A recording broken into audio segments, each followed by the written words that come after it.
Kembali lagi bersama Eliminate Fear di sini. Untuk kisah kali ini, saya akan membawakan sebuah kisah yang berjudul Stasiun Kaliwedi, penulis Rizkaninda Fijri Maharani, SH. Sergei Angker terbangun tiba-tiba dari tidurnya. Dia terlonjak kaget. Dia benar-benar terlelap sepanjang perjalanan Jakarta, Cirebon, kereta api kelas ekonomi yang ditumpanginya melaju perlahan, membelah hamparan persawahan. Sergei tertegun. Apa yang terlihat dalam jerat pandangnya seperti tampak tak asing, seperti dia pernah di situ, entah kapan. Di mana ini, Pak? Terbata-bata dia berucap bahasa Indonesia yang baru saja dipelajarinya sampai taraf dasar 2. Perbendaharaan kosakatanya tak banyak, tetapi dia sudah mulai bisa menangkap orang berbicara sederhana padanya dalam bahasa Indonesia.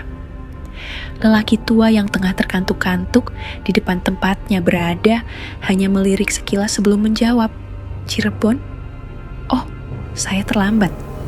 Hei Tuan Menir, mau kemana? Belum saatnya turun. Di Cirebon ini hanya ada 2 stasiun yang beroperasi. Stasiun Perujakan yang biasanya mengangkut penumpang kelas bisnis dan eksekutif, dan stasiun Ciledug yang bisa membawa penumpang ekonomi. Tapi ini masih jauh, kita masih ada di ujung barat. Lelaki parubaya itu terus nyeroskos, memanggil pria Belanda berusia 25 tahun itu dengan sebutan Menir. Di Indonesia ini, entah dari mana asal muasalnya, semua orang lebih suka menyebut Menir pada lelaki Belanda jika belum tahu namanya. Sergei tak mendengar ucapan lelaki itu, atau tepatnya, tak paham. Dia berdiri di ujung pintu keluar gerbong yang ditempatinya. Hanya ada beberapa pasang mata yang masih ada di situ. Hampir semuanya ketiduran. Maklum, waktu telah menunjukkan pukul 2 dini hari. Sejauh mata memandang, hanya pekat yang terhampar di luar jendela. Meskipun aroma tanah basah yang berada di area persawahan terlihat samar-samar akibat bayang sinar rembulan. Semenit kemudian, kereta berhenti di sebuah pegunungan tua yang berbentuk mirip stasiun. Namun, bangunan itu lengang. Tak tampak satu makhluk pun yang berjaga-jaga di perlintasan. Bahkan, gelandangan yang terkadang menghiasi stasiun-stasiun kota metropolis di Indonesia, tak tampak batang hidungnya. Sergei turun setelah menunduk sekilas pada lelaki tua yang diajaknya bicara. Namun, lelaki tua itu malah berteriak-teriak panik, seraya menyebut Menir-menir berkali-kali. Hanya 2 kata yang bisa ditangkapnya saat itu. Jangan turun. Orang aneh. Orang mau turun, nggak boleh. Gumam Sergei pada diri sendiri, seraya masuk ke dalam bangunan stasiun tua itu. Stasiun itu benar-benar stasiun persinggahan. Hanya ada bangunan kecil, berukuran tak lebih dari 70 meter persegi. Namun, cahaya dalam bangunan tersebut sangat terang benderang, teramat menyilaukan.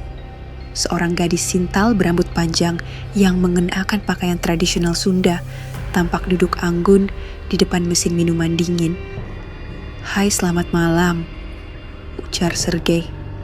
Tak yakin, dia tak tahu ucapan apa yang tepat dilontarkan pada jam 2 dini hari saat baru bertemu dengan seseorang. "Hello, where do you come from?" "Netherlands." "Ah, Gode Avond." Gadis itu menjawab lugas tanpa sedikit pun ada keraguan dalam suaranya. "Wow, Jitsch spreekt Nederlands."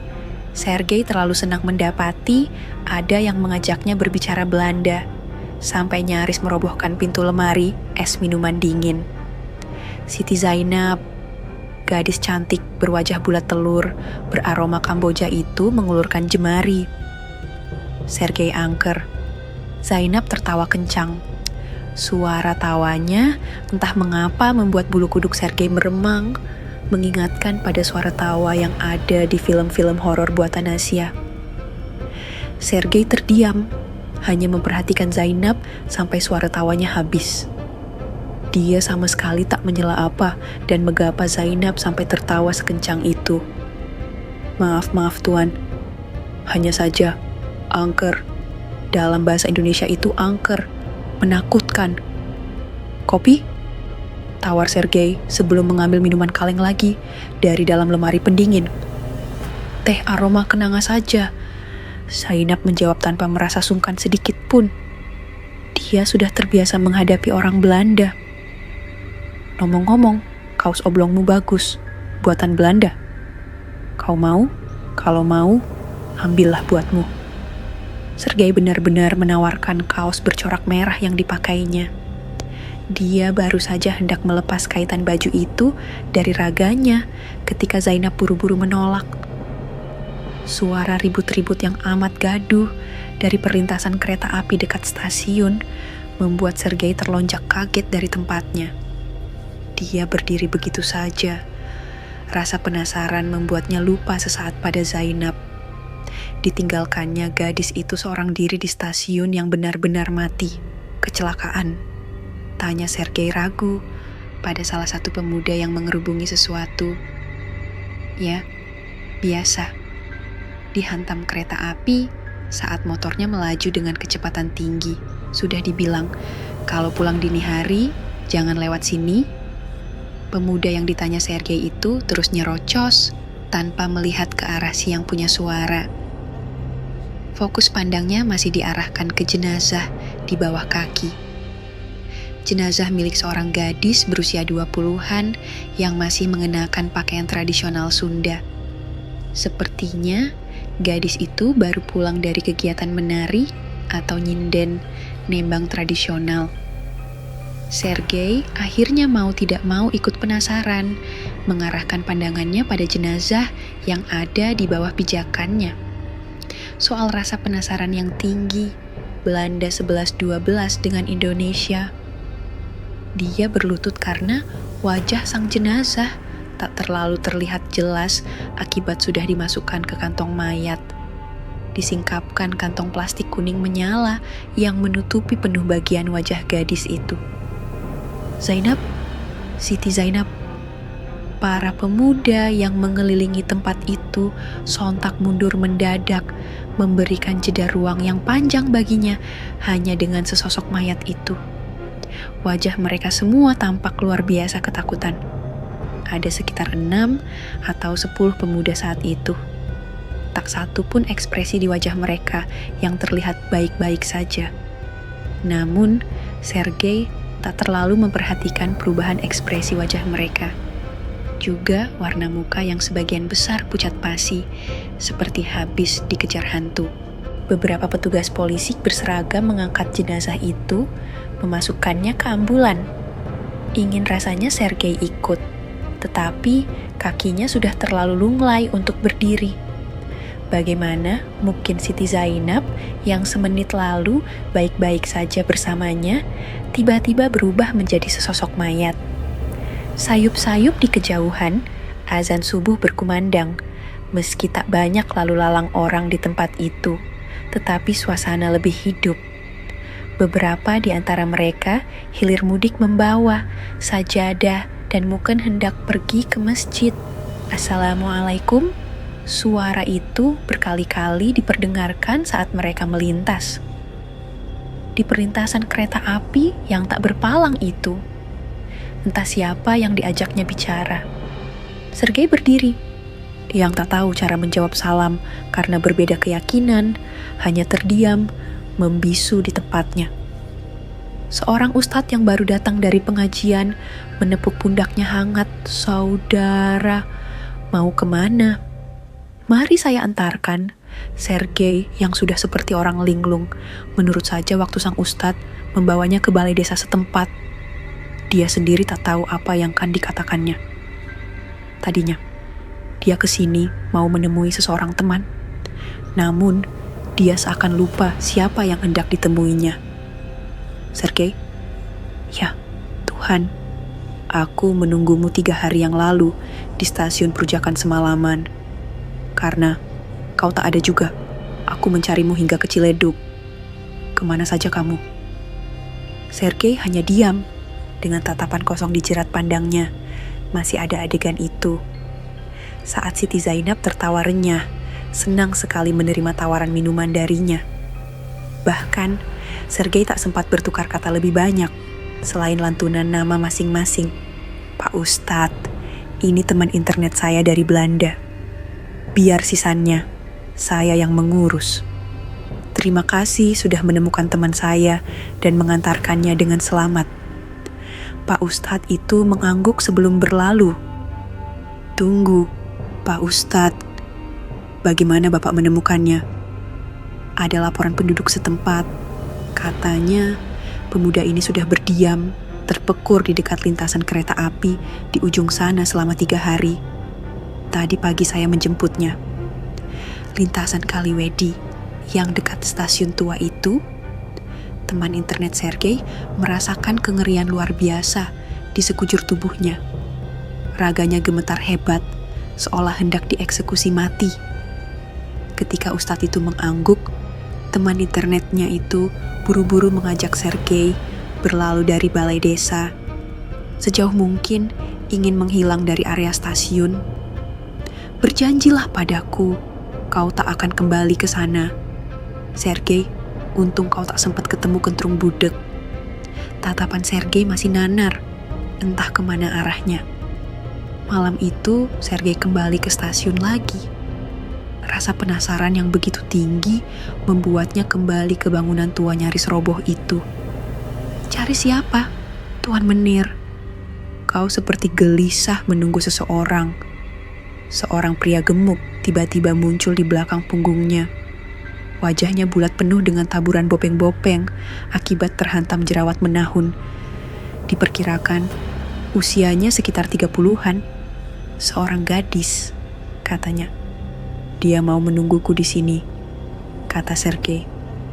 Dia sudah waspada, tak mau disapa terlalu akrab dengan lelaki yang tak dikenalnya di Indonesia. Lelaki dalam rentang usia 20 sampai 30-an banyak yang menyamar menjadi tukang petunjuk jalan, sejatinya calo. Calo di Indonesia konon katanya jauh lebih mengerikan daripada mafia Itali. Mereka akan mengejar-ngejar tanpa henti sampai misi terjalankan sempurna. Apalagi di tanah Cirebon ini. Lelaki badan gemuk itu tertawa keras. Tawanya membahana seperti suara kentrung yang ditabuh bertalu-talu, sangat memekakkan telinga. Namun, Sergei menahan diri, sekuat mungkin tak berkomentar betapa pekak telinganya mendengar suara tawa lelaki itu. Tuan Menir ini lucu. Mana ada gadis yang hilir mudik di sini pada jam 11 nyaris larut malam. Kemarin saya ketemu dia di sini, jam 2 dini hari, gadis berambut panjang tinggi. Semampai berusia 20-an yang sangat menarik, mengenakan pakaian tradisional Sunda. Wanginya seperti Kamboja. Kau tahu, bunga yang biasa dipakai gadis Bali di upacara adatnya. Siti Zainab, lelaki perawakan gemuk itu tertawa lagi. Kalau itu sahabat saya, biasa bergadang tiap jam 2 dini hari. Kalau sekarang, belum datang, sibuk nyinden, nyanyi lagu-lagu Sunda tradisional. Kalau begitu, biar saya tunggu di sini. Sergei duduk di lantai stasiun yang dingin, sambil menyelonjorkan kaki sembari menatap hamparan langit di atas bangunan stasiun. Langit yang biasanya terlihat gelap pekat, di malam itu berubah warna, serupa merah darah. Seolah pertanda pasti ada sesuatu yang terjadi. Aroma stasiun teramat wangi, hingga menusuk hidung, seperti ada kembang setaman yang ditabur di atasnya. Wangi campuran antara kantil, melati mawar merah, mawar putih, kenanga, sedap malam, dan melati gambir. Sesekali, tercium bau mayat dan anyir darah dari sela wewangian setaman itu. Namun, Sergei yang lagi terpanah asmara seakan tak menyadari semua kejanggalan itu. "Hei, Tuan Menir, apa kau tahu arti bunga Kamboja di tanah Jawa ini? Tak seperti gadis Bali yang biasanya memuja Kamboja sebagai media persembahan di sisi lain. Kentrung Buder, hentikan ocehan tengah malammu itu. Suara seorang gadis yang riuh rendah memecah suasana. Frekuensi suara gadis itu berada di tingkat alto yang meliuk-liuk parah, membuat debaran di dada Sergei menggila dan makin tak menentu. Tak terasa, waktu sudah lama berlalu. Jam di dinding stasiun menunjukkan pukul 2. Dini hari tepat. Siti Zainab, kupikir kau sudah tewas terlindas kereta api. Zainab tertawa lirih. Seandainya aku tewas, mungkin di tangan nenek moyangmu. Apakah kau masih punya dendam pada Belanda karena pernah menjajah Indonesia? Zainab tak menjawab. Pandangannya kosong. Dia duduk begitu saja, menyelonjorkan kaki di samping Sergei di ubin kasar, lantai di stasiun yang nyaris menggigil kedinginan sampai ke sumsum tulang. Meski menggunakan pakaian tradisional, tak sedikit pun dia terlihat kesusahan melakukannya. Aku punya dendam pada angker, nama margamu. Kali ini Sergei yang tertawa. Diacak-acaknya rambut Zainab dengan gemas, hingga gulungan kecil rambutnya terurai. Begitu saja, kau punya selera humor juga. Zainab, kalau kau bertemu salah satu keluargaku, akan kukatakan mengenai dendammu. Suara peringatan akan ada kereta yang lewat, terdengar memenuhi udara malam yang menggigit. Saat itu, pukul 2 dini, hari lewat 30 menit, Sergei tengah bersenda gurau dengan Zainab sampai lupa waktu. Digelitiknya pinggang Zainab sepenuhnya karena usil. Gadis itu sampai mengadu-aduh dan memohon ampun. Sebelum tiba-tiba Sergei tertegun, waspada terhadap perubahan alam sekitar. Ada apa, Sergei? Kau tampak tegang. Suara kereta di lintas 2, entah mengapa firasatku tak enak, gumam Sergei. Di kejauhan, terdengar suara klakson mobil yang dibunyikan berkali-kali, seiring dengan musik disko yang menguar ke sekitar. Apakah kau dengar itu? Zainab. Dengar apa? Zainab tiba-tiba sudah di balik punggung Sergei, mengeluarkan kedua jemarinya untuk menyentuh telinga Sergei. Kau terlalu banyak mendegar, dengarkan suaraku saja. Sergei bergeming di tempatnya. Tubuhnya terasa rileks dalam sentuhan Zainab, membuatnya hangat dan diliputi rasa panas. Padahal jemari perempuan beraroma Kamboja itu dingin, sedingin es yang membeku. Teng-teng, suara peringatan palang pintu bahwa ada kereta yang mendekat kembali megur di udara. Sergei tak tahu bahwa peringatan semacam itu masih berlaku di perlintasan yang tak berpalang. Suara itu terdengar samar, terkalahkan oleh suara kentrung yang ditabuh bertalu-talu. Suaranya terdengar begitu memekkan telinga. Takdung, takdung. Zainab, aku harus pergi. Sergei mendadak bangkit terhuyung. Tubuhnya sedikit oleng saat menuruni lantai stasiun. Tak diperdulikannya teriakan Zainab di balik panggung yang ingin menahannya agar jangan pergi. Firasatnya sangat tak enak. Teng, teng. Sergei merasa aneh saat suara peringatan kereta itu belum berhenti juga sejak beberapa menit berlalu. Kini, langkah kakinya terhenti sepenuhnya di perlintasan kereta tempat kecelakaan beberapa hari yang lalu terjadi. Sebelum mobil bercorak merah yang melaju dengan kecepatan tinggi, seolah mengabaikan suara peringatan itu. Mobil itu sama sekali tidak ada tampak untuk menginjak rem. Hei, berhenti, berhenti. Ada kereta, suara kepanikan. Sergei tertelan angin malam yang berhembus terlalu kencang di tengah malam.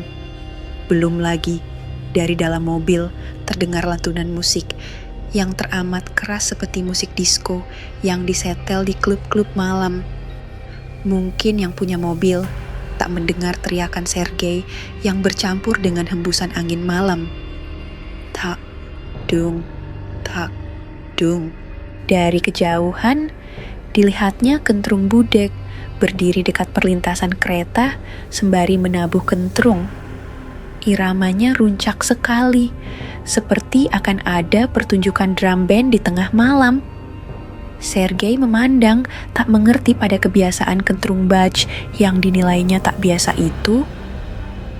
Jarang orang yang menabuh kentrung di tengah malam begini hanya untuk berlatih musik, apalagi di daerah tak lazim, kecuali jika dibunyikan sebagai tanda bahaya. Namun, melihat ekspresi kentrung baj yang luar biasa senang saat memainkannya, tak mungkin dia berniat menjadikan suara kentrung itu sebagai tanda bahaya.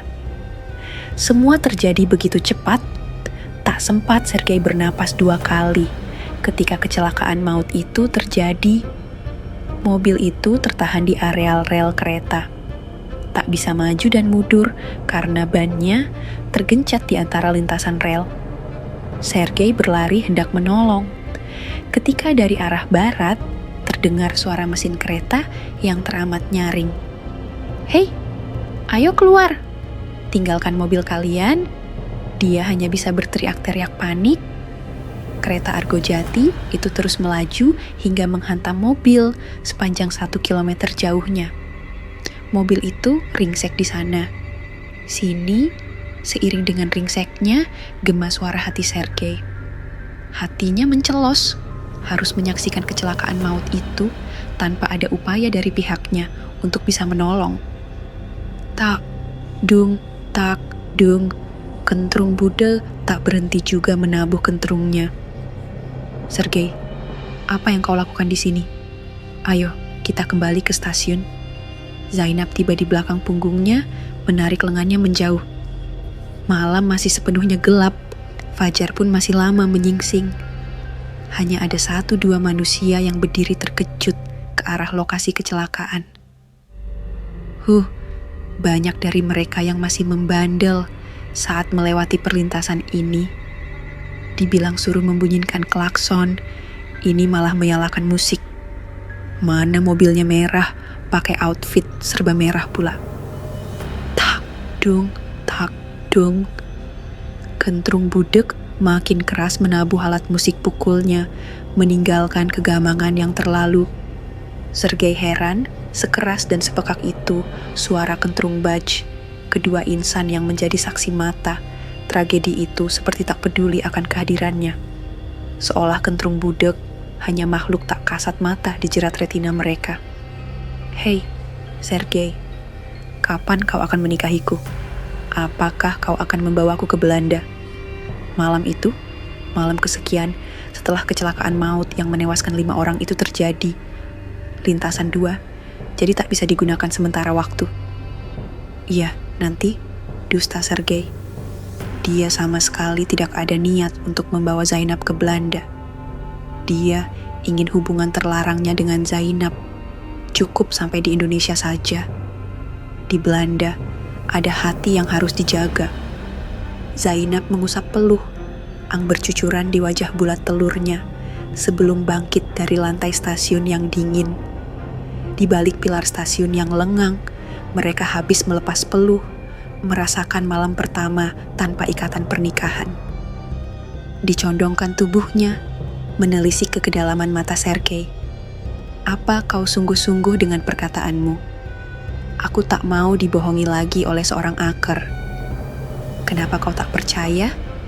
Besok malam, aku akan menemuimu di sini, mengajakmu ikut serta ke Belanda." Zainab sumringah. Dia kemudian bersiul kencang sekali, seperti memberi pertanda pada teman-temannya untuk datang.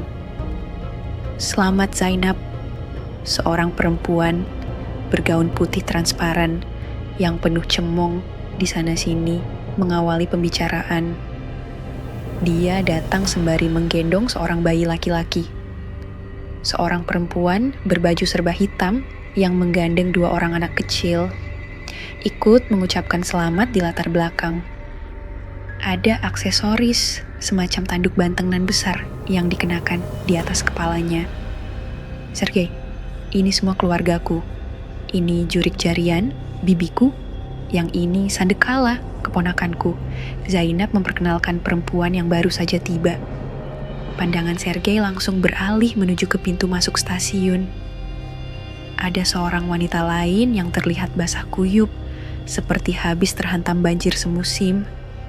Dia sibuk menggelar tikar di teras stasiun yang dingin. Baju yang dikenakan pun terlihat aneh, seperti dari anyaman tikar. Kalau itu, Lulun Samak, sepupuku.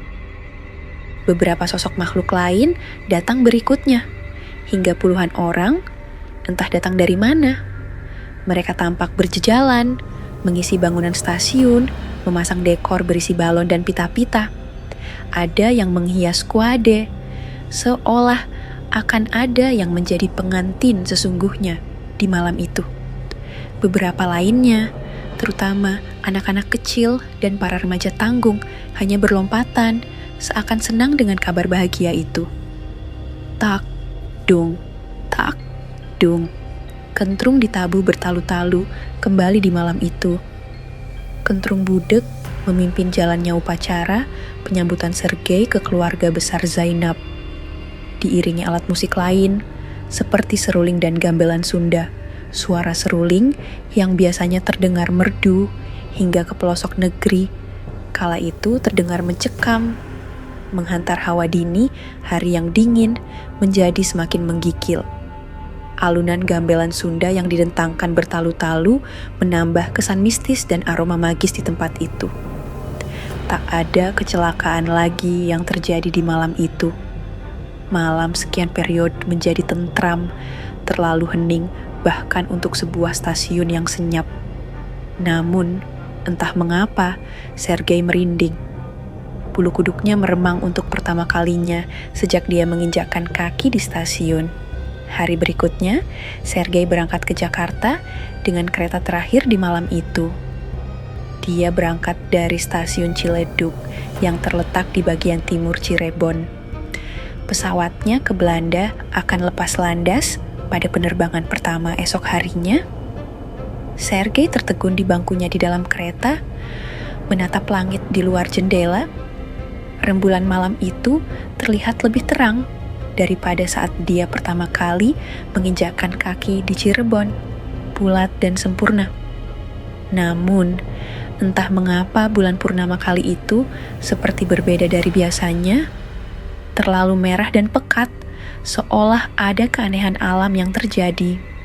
Kereta melaju perlahan melewati stasiun-stasiun yang sudah lama ditinggalkan, Stasiun Waruduwur, Stasiun Gunung Giwur, Stasiun Palimanan, Stasiun Tengah Tani. Entah berapa stasiun yang ditelantarkan begitu saja, tak lagi beroperasi sebagaimana mestinya, hingga kereta itu transit sebentar di Perujakan. Langit malam terus menggelap, disertai dengan semburat merah darah. Kereta itu terus melaju ke arah barat, melewati perlintasan kereta api Kaliwedi. Teng, teng, tak dung, tak. Suara kentrung bertalu-talu dimainkan lebih heboh dari biasanya, mengiringi suara peringatan palang kereta api di lintasan yang tak berpalang. Seorang gadis berkebaya putih dengan jarik batik liris tampak mengejar kereta ekonomi tujuan Jakarta itu dari latar belakang. Tunggu Sergei, kau tak bisa meninggalkanku begitu saja. Sergei tertawa lirih di bangkunya, menertawakan tingkah gadis yang terus mengejar kereta api yang melaju kencang. Padahal langkah kakinya tertatih, terhalang kain jarik. Kereta seketika berhenti mendadak, tepat 200 meter di sebelah barat stasiun Kaliwedi. Padahal tak ada siapapun yang naik di stasiun itu. Kentrung budek naik ke dalam kereta bersama beberapa teman lelakinya yang berbadan tegap mirip bodyguard sebelum melemparkan tubuh Sergei ke lintasan nomor 1. Zainab, aku sudah bawa lelakimu selanjutnya, terserah mau diapakan. Berani kau meninggalkanku kedinginan di sini, Sergei? Mata Zainab menyala, berbeda dengan yang sudah-sudah. Ada kilatan merah darah di bola matanya yang biasanya menatap Sergei Syahdu. Zainab menarik lengan kiri Sergei hingga timbul bunyi gemeretak yang parah. Seolah belum puas dengan itu, ditarik kuat-kuat lagi yang sebelah kanan. Sergei merasakan kengerian luar biasa menyadari apa yang Zainab lakukan. Gadis itu bukan saja mematahkan sendi-sendi lengannya, melainkan telah mempreteli tubuhnya menjadi beberapa bagian sebelum dibuang ke lintasan kereta api nomor 2. Dia tak mengerti mengapa seorang gadis bisa memiliki kekuatan superpower seperti itu. Hei, Sergei, kalau di dunia lain nanti kau bertemu dengan Damian Anker, sampaikan salamku, dendamku abadi. Hingga anak cucunya ada yang memuja nisanku dengan segenap napas. Zainab memberikan tanda pada kentrung budek untuk mengangkat tubuh Sergei lagi. Kali ini, raga Sergei dihantarkan tepat 1 kilometer di hadapan kereta api jurusan Jakarta yang hendak lewat, dibaringkan di atas rel, membentang begitu saja tanpa lengan dan kaki. Suara kereta yang hendak mulai melaju terdengar jelas di telinga Sergei. Namun, suaranya tak seberapa memekakkan telinga dibanding riuh tawa Zainab yang membahana.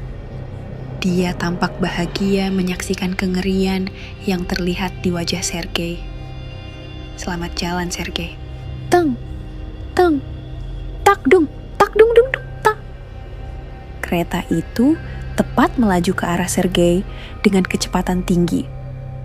Sergei masih bisa merasakan saat raganya hancur berkeping-keping, tergencet roda dan badan kereta. Damian Sergei Anker tiba di stasiun Kaliwedi di siang hari itu. Ditatapnya gedung tua yang kini nyaris roboh. Bangunan yang berada pada ketinggian 6 meter. Di atas permukaan tanah itu tampak terasing, ditinggalkan. Dia meletakkan sebuket bunga di bangunan tua yang kini ditinggalkan. Aku mendengar kabar tak sedap bahwa kakek buyutku, Damian Anker, telah memperkosamu di suatu waktu. Zainab, bunga ini untukmu, meski tak mungkin mengembalikan masa lalu dan masa depanmu yang hilang. Lengang, hening, di matahari yang terik. Bangunan itu benar-benar seperti museum tua atau gudang yang ditelantarkan. Bahkan, binatang pun enggan lewat di sana. Damian berdiri sejenak, merasakan hembusan rerumputan ilalang yang meninggi di sekitarnya. Dirasakan hawa Cirebon yang dulu pernah menghantarkan kakek buyut dan ayahnya ke tempat itu. Dia beranjak pergi setelah terpekur dalam waktu lama. Langkahnya terhenti kembali di perlintasan kereta Kaliwedi yang dekat dengan stasiun tempat berbagai kecelakaan sering terjadi. Di situ, dia menabur berbagai jenis bunga untuk semua yang telah wafat, menjadi korban tragedi dendam masa lalu yang tak pernah terbalaskan. Buket bunga yang paling besar diletakkannya di perlintasan yang agak jauh, sekitar 2 atau 3 kilometer ke arah barat. Disitulah raga ayahnya, Sergei Anker, pernah tercerai-berai menjadi serpihan. Lama Damian terpekur di pelintasan satu itu, hingga mentari telah lama condong ke arah barat. Langit gelap, meninggalkan seburat merah darah di cakrawala yang mencekam. Burung pipit yang biasa bekicau menghias langit berbondong-bondong menjauh, terbang oleng, seperti berlari berkejaran waktu dari sesuatu. Damian kembali lagi melintasi stasiun Kaliwedi, memperhatikan bangunan itu dari kejauhan. Kali ini, bangunan itu tampak hidup dan terang benderang, meski kesan tua tak bisa hilang sepenuhnya dari bangunan itu. Sesosok wanita berkebaya putih mengenakan jari keliris. Di bagian bawahnya tampak tertegun melihat buket bunga yang dikirimkannya.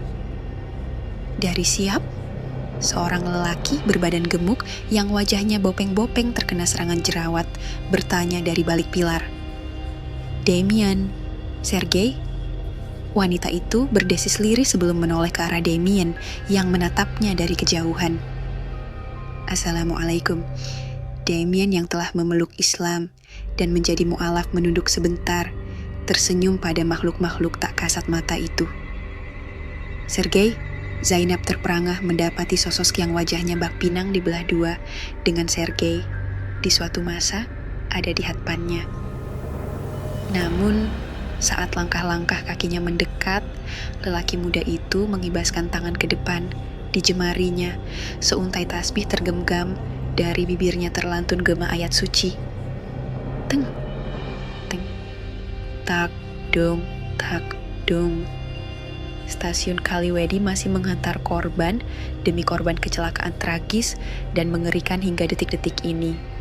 Namun, tak sedikit pun Zainab maupun Kentrung Bedul mampu maju sejengkal menggapai tubuh Damien Sergei. Mereka justru terjatuh mundur dengan pukulan telak. Raga abstrak. Mereka terhantam keras ke dinginnya. Dinding stasiun Kaliwedi, tempat di mana Siti Zainab pernah diperkosa puluhan tahun yang lalu. Kentrung Beduk, sahabat baiknya, yang menjadi saksi mata perkosaan, sampai mati dibunuh menggunakan alat musik kentrung yang dibawanya kala itu. Arwah mereka masih penasaran.